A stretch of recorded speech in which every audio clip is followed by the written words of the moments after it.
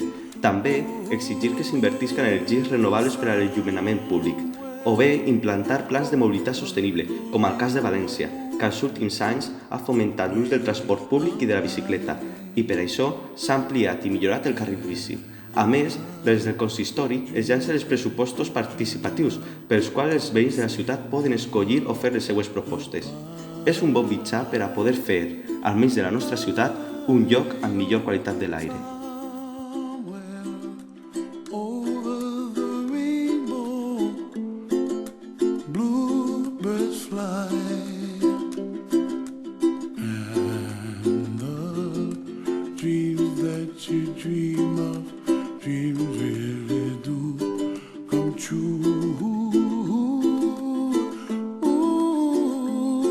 Someday you wish upon a star, wake up where the clouds are far behind. Be where trouble melts like lemon drops, high above the chimney top, that's where